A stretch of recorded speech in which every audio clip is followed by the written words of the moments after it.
Hello guys, నమస్తే and welcome back to your most favourite channel mostly Telugu. Bigg Boss season 9 లో nominations గోల కాస్త షురూ అయిపోయిందనే చెప్పుకోవాలి. ఆల్మోస్ట్ అన్ని గొడవలు కూడా వాళ్ళ మధ్యనే జరిగిందనమాట. అయితే నామినేషన్స్ ప్రాసెస్ లో భాగంగా సెలబ్రిటీస్ వాళ్ళలో వాళ్ళే చేసుకోవాలి, ఒక్క సంజన గారు తప్ప. ఎందుకంటే ఆల్రెడీ కామనర్స్ వచ్చేసి సంజన గారిని నామినేట్ చేశారు కదా. సంజన దానికి ఓని ఎమోషనల్ కూడా ఫీల్ అయిపోయారు అనుకోండి. ఇకపోతే ఓనర్స్ లో ఒకళ్ళని నామినేట్ చేయాల్సి ఉంటదన్నమాట. సో ఫస్ట్ జోడీ వచ్చేసి రీతు వర్మ వర్సెస్ తనుజ పుట్టస్వామి. ఈ డిస్కషన్ లో భాగంగా హౌస్ నిర్ణయం ఏంటి అంటే Tanuja safe and Ritu Chowdary nominations లో ఉంటుంది. Actually Ritu first week nominations లో ఉన్నా కూడా సేఫ్ అవ్వచ్చని నా ఒపీనియన్. ఆ తర్వాత సెకండ్ జోడీ వచ్చేసి రాము వర్సెస్ ట్రస్టీ వర్మ.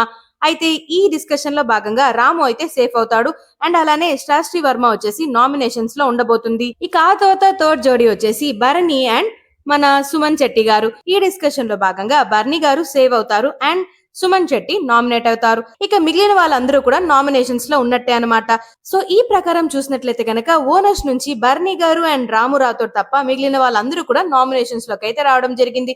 ఇక మన టెనెంట్స్ నుంచి ఒక్క డెమాన్ పవన్ తప్పిస్తే మిగతా అందరూ కూడా సేఫ్ అనమాట. డెమాన్ పవన్ మాత్రమే నామినేషన్స్ లో అయితే ఉన్నాడు.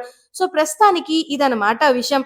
మరి వీళ్ళల్లో మీరు ఈ వారానికి గాను ఎవరిని సేవ్ చేయాలనుకుంటున్నారు, ఎవరికి ఓట్ చేయాలనుకున్నారు, వెంటనే కమెంట్ బాక్స్ లో కామెంట్ అయితే చేసేయండి. అండ్ అలానే నెక్స్ట్ వీడియోలో ఓటింగ్ ట్రెండ్స్ కూడా పెట్టబోతున్నాం. సో వెంటనే సబ్స్క్రైబ్ చేసుకొని సపోర్ట్ చేసేయండి.